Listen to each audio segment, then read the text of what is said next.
ലൂക്കോസ് എഴുതിയ സുവിശേഷം 15-ാം അധ്യായം 1 മുതൽ 7 വരെയുള്ള തിരുവചനങ്ങൾ. ചുങ്കക്കാരും പാപികളുമെല്ലാം അവൻ്റെ വാക്കുകൾ കേൾക്കുവാൻ അടുത്തു വന്നുകൊണ്ടിരുന്നു. ഫരീസിയരും നിയമജ്ഞരും പിറുപിറുത്തു പാപികളെ സ്വീകരിക്കുകയും അവരോടുകൂടി ഭക്ഷണം കഴിക്കുകയും ചെയ്യുന്നു. അവൻ അവരോട് ഒരു ഉപമ പറഞ്ഞു. നിങ്ങളിൽ ആരാണ് തനിക്ക് 100 ആടുകൾ ഉണ്ടായിരിക്കെ അവയിൽ ഒന്ന് നഷ്ടപ്പെട്ടാൽ 99 മരുഭൂമിയിൽ വിട്ടിട്ട് നഷ്ടപ്പെട്ടതിനെ കണ്ടുകിട്ടുവോളം തേടിപ്പോകാത്തത്? കണ്ടുകിട്ടുമ്പോൾ സന്തോഷിച്ച് അതിനെ തോളിലേറ്റുന്നു. വീട്ടിലെത്തുമ്പോൾ അവൻ കൂട്ടുകാരെയും അയൽവാസികളെയും വിളിച്ചുകൂട്ടി പറയും, നിങ്ങൾ എന്നോടുകൂടി സന്തോഷിക്കുവിൻ, എൻ്റെ നഷ്ടപ്പെട്ട ആടിനെ കണ്ടുകിട്ടിയിരിക്കുന്നു. അതുപോലെ തന്നെ അനുതാപം ആവശ്യമില്ലാത്ത 99 നീതിമാന്മാരെ കുറിച്ച് എന്നതിനേക്കാൾ അനുതപിക്കുന്ന ഒരു പാപിയെക്കുറിച്ച് സ്വർഗത്തിൽ കൂടുതൽ സന്തോഷമുണ്ടാകും എന്ന് ഞാൻ നിങ്ങളോട് പറയുന്നു. ഏറ്റവും പ്രിയമുള്ളവരെ, പെന്തക്കോസ്തയ്ക്ക് ശേഷമുള്ള 6-ാം ഞായറാഴ്ചയാണ് നാം ഇന്ന് കടന്നു വന്നിരിക്കുന്നത്. നമ്മുടെ ചിന്തയ്ക്ക് സഭ നൽകിയിരിക്കുന്നത് ലൂക്കോസിൻ്റെ സുവിശേഷത്തിൻ്റെ 15-ാം അധ്യായത്തിൻ്റെ 1 മുതൽ 7 വരെയുള്ള തിരുവചനങ്ങളാണ്. സുവിശേഷങ്ങളിലെ സുവിശേഷമാണ് ലൂക്കോസിൻ്റെ 15-ാം അധ്യായം. വളരെ മനോഹരമായ 3 ഉപമകളാണ് അവിടെ ഉള്ളത്. 1 നഷ്ടപ്പെട്ടുപോയ ആട്, 2 നഷ്ടപ്പെട്ടുപോയ നാണയം, 3 നഷ്ടപ്പെട്ടുപോയ പുത്രൻ. അങ്ങനെ 3 ഉപമകളാണ്. അതിൽ 1-ാമത്തെ ഉപമയാണ് കർത്താവ് നമ്മുടെ മുൻപിൽ അവതരിപ്പിക്കുന്നത്. കർത്താവിൻ്റെ അടുക്കിലേക്ക് ചുങ്കക്കാരും പാപികളും കടന്നു വരുന്നത് കണ്ടപ്പോൾ ഫരീസ്യന്മാർക്ക്, നിയമജ്ഞർക്ക് ഭയങ്കര ദേഷ്യം. കാരണം യേശുവിനെ ഒരു പ്രവാചകനായി, ഒരു ശ്രേഷ്ഠൻ ആചാര്യനായി, ഒരു വിവരമുള്ള അധ്യാപകനായി ഒക്കെ അവർ കണക്കാക്കുകയാണ്. പക്ഷെ മഹാപാപികൾ അവൻ്റെ അടുക്കിലേക്ക് വരുന്നത് കണ്ടപ്പോൾ അവർക്ക് സഹിച്ചില്ല. കാരണം ഫരീസ്യരെ സംബന്ധിച്ചിടത്തോളം പാപികൾക്ക് സ്ഥാനമില്ല, ചുങ്കക്കാർക്ക് സ്ഥാനമില്ല, വേശ്യകൾക്ക് സ്ഥാനമില്ല, സമ്പ്രദായക്കാർക്ക് സ്ഥാനമില്ല. ആയിരക്കണക്കിന് ആളുകൾ അവൻ്റെ അടുക്കിലേക്ക് വരുന്നു, അവനെ കാണാൻ, അവനെ കേൾക്കാൻ, അവനെ തൊടാൻ, അവനിൽ അനുഗ്രഹം പ്രാപിക്കുവാൻ. അവരിതിനെ എതിർക്കുന്നു. അവനോട് കർത്താവ് പറയുകയാണ് ഒരു ഉപമ. നമുക്ക് വിശ്വസിക്കാനൊക്കാത്തൊരു ഉപമയാവും, യാതൊരു ലോജിക്കുമില്ലാത്തൊരു ഉപമയാണ് കർത്താവ് പറയുന്നത്. ഒരാൾക്ക് 100 ആടുണ്ടായിരുന്നു. ആടിനെ തീറ്റാൻ പോയി, 100 ആടുണ്ട്, 1 നഷ്ടപ്പെട്ടു പോയി. കർത്താവ് പറയുകയാണ്, നിങ്ങളിൽ ആരാണ് 99 മരുഭൂമിയിൽ വിട്ടിട്ട് നഷ്ടപ്പെട്ടു പോയതിനെ അന്വേഷിച്ച് കണ്ടെത്തുവോളം പരിശ്രമിക്കാത്തതെന്നാണ്. മാനുഷികമായി ചിന്തിച്ചാൽ ആരെങ്കിലും അങ്ങനെ ചെയ്യുമോ? 99 ആടിനെയും വിട്ടിട്ട് നഷ്ടപ്പെട്ട 1ൻ്റെ പുറകെ പോകുമോ? ഈ 99 നഷ്ടപ്പെടാൻ സാധ്യതയില്ലേ? അപ്പം ഇവിടെ കർത്താവ് വലിയൊരു സത്യം നമ്മുടെ മുമ്പിൽ പറയുകയാണ്. താൻ ഈ ലോകത്തിലേക്ക് വന്നത് നീതിമാന്മാരെ തേടിയല്ല, പുണ്യമാന്മാരെ തേടിയല്ല, വിശുദ്ധരെ തേടിയല്ല. പിന്നെ ആരെ തേടിയ കർത്താവ് വന്നത്? നഷ്ടപ്പെട്ടു പോയതിനെ അന്വേഷിച്ച കർത്താവ് വന്നത്. പാപിയെ തേടിയാണ് കർത്താവ് വന്നത്. കർത്താവ് പറയും, രോഗിക്ക് വൈദ്യനെ കൊണ്ട് ആവശ്യം, ആരോഗ്യമുള്ളവർക്ക് വൈദ്യനെ എന്തിനു വേണം? ആരോഗ്യമുള്ള വൈദ്യനെ ആവശ്യമില്ല.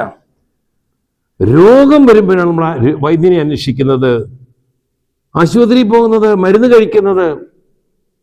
ഇവിടെ പാപത്തിൽ ജീവിക്കുന്നവനാണ്, ദൈവത്തിൽ നിന്ന് അകന്നവനാണ് ദൈവത്തിന് സ്നേഹം വേണ്ടത്, കരുതൽ വേണ്ടത്, പരിഗണന വേണ്ടത്. കർത്താവ് ഒരു ഉപമയായി നഷ്ടപ്പെട്ട ആടിനെ കുറിച്ച് പറയുന്നു എന്നുള്ളതേ ഉള്ളൂ. ലോകത്തിൽ ദൈവം വന്നിരിക്കുന്നത് നഷ്ടപ്പെട്ടു പോയ മനുഷ്യരെ അന്വേഷിച്ച, പാപികളായ മനുഷ്യരെ അന്വേഷിച്ച.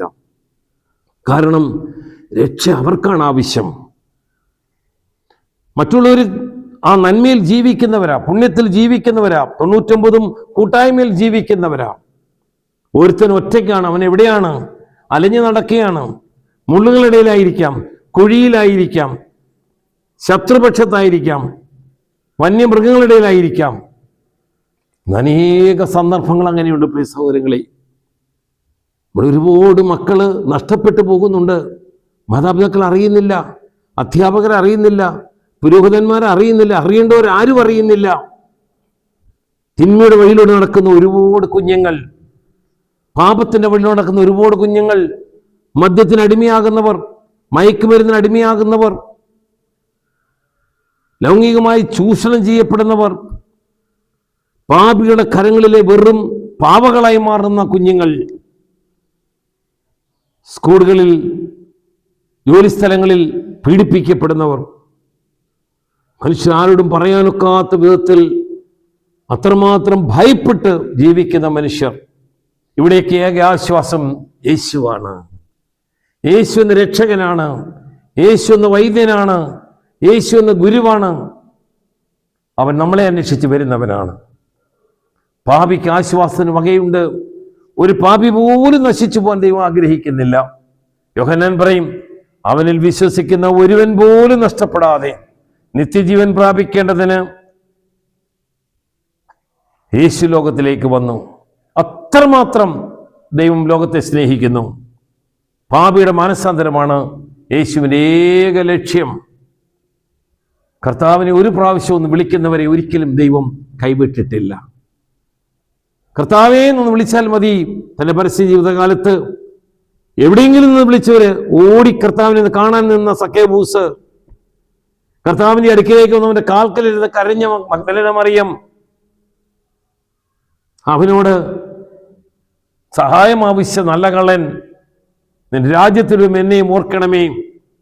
എത്ര അത്ഭുതമുഖമായിട്ട് ഓരോരുത്തരോടും കർത്താവ് പെരുമാറുന്നത്. സക്കേബൂസിനോട് പറഞ്ഞു, ഞാൻ നിന്റെ വീട്ടിലാണ് താമസിക്കുന്നേ, വാ എൻ്റെ കൂടെ വാ, ഇന്ന് നിന്റെ വീട്ടിൽ. അവന്റെ പരിവർത്തനം, അവന്റെ മാനസാന്തരം കർത്താവ് ആഘോഷിക്കുന്ന കാണാൻ സാധിക്കും.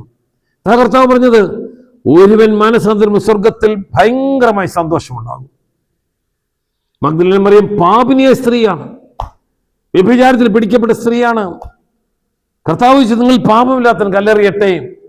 അവൾ കർത്താവിന്റെ ഏറ്റവും വലിയ സുഹൃത്തായി, മരണസമയത്ത് കൂടെ നിൽക്കുന്ന സുഹൃത്തായി, എല്ലാവരും ഒഴിഞ്ഞു പോയപ്പോൾ കൂടെ നിൽക്കുന്ന ഒരു സുഹൃത്തായി മഗ്ദലേന മറിയം മാറുന്ന കാണാൻ സാധിക്കും. നല്ല കള്ളൻ സ്വർഗത്തിൽ കർത്താവിനോട് സ്ഥാനം ഇടം പിടിച്ചവനായി മാറുന്നു. പ്രിയ സഹോദരങ്ങളെ, ഈ ലോകത്തിൽ പാപമില്ലാത്തവനായി ഒരുത്തൻ പോലുമില്ല. റോമാക്കാരുടെ ലേഖനം 3-ാം അധ്യായത്തിന് 9 വാക്യങ്ങൾ പറയും, എല്ലാവരും പാപികളാണ്. ചെറുതായിരിക്കാം, വലുതായിരിക്കാം. വ്യത്യസ്തമായ പാപങ്ങളിൽ ദൈവസ്നേഹത്തിൽ നിന്നും അകന്നവരാകാം, മനുഷ്യ സ്നേഹത്തിൽ നിന്നും അകന്നവരാകാം. ഞാൻ പാപിയാണെന്ന ബോധ്യമുണ്ടെങ്കിൽ എൻ്റെ കർത്താവെ കനിയണമേ എന്നൊന്ന് വിളിച്ചാൽ അവൻ ഓടിയെത്തും. ഒന്ന് വിളിച്ചാൽ ഓടിയെത്തുന്നൊരു ദൈവം, കരുണ കാണിക്കുന്ന ദൈവം, നമ്മെ ചേർത്ത് നിർത്തുന്ന ദൈവം, എല്ലാവരും തള്ളിക്കളയുമ്പോൾ ചേർത്ത് നിർത്തുന്ന ദൈവം, ആലിംഗനം ചെയ്യുന്ന ദൈവം. ആ ദൈവം പറയുകയാണ്, 99 നീതിമാന്മാരെക്കാളും അനുതപിക്കുന്ന ഒരു പാപിയെ ഞാൻ സ്നേഹിക്കുന്നു. ഒന്നേ ദൈവത്തിന് ആവശ്യമുള്ളൂ, നിന്നെ അനുതാപം ഏറ്റുപറയണം. എൻ്റെ പിഴ, എൻ്റെ പിഴ, എൻ്റെ വലിയ പിഴ. നീതീകരിക്കരുത്, ന്യായീകരിക്കരുത്, കണ്ണടച്ചിരുട്ടാക്കരുത്. തെറ്റ് ചെയ്താൽ തെറ്റാണെന്ന് സമ്മതിക്കണം. എനിക്ക് തെറ്റ് പറ്റി, എന്നോട് ക്ഷമിക്കണമേ എന്ന് പറയുവാനുള്ള വിവേകം നമുക്കുണ്ടാകട്ടെ. സ്നേഹിക്കുന്ന ഒരു ദൈവം, അനുഗ്രഹിക്കുന്ന ഒരു ദൈവം, രക്ഷ തരുന്ന ദൈവം നമ്മുടെ കൂടെയുണ്ട്. യഹോവ കൂടെയുള്ളവന് ആരെ ഭയപ്പെടണം? അവനെ വിളിച്ചപേക്ഷിച്ചാൽ അവൻ ഓടിയെത്തുന്ന ബോധ്യം നമുക്കുണ്ടാകണം. വിളിച്ചവരെ ആരെയും അവൻ ഉപേക്ഷിച്ചിട്ടില്ല. ഒരാളെ പോലും അവൻ ചേർത്ത് നിർത്തിയിട്ടില്ല. അവനിലേക്ക് തിരിയാം.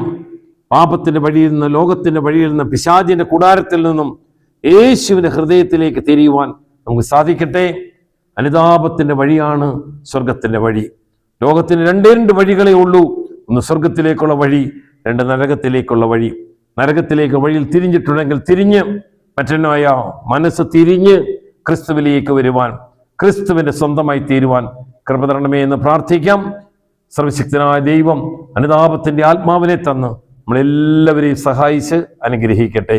പിതാവിൻ്റെയും പുത്രൻ്റെയും പരിശുദ്ധ റൂഹായുടെയും തിരുനാമത്തിൽ ആമീൻ.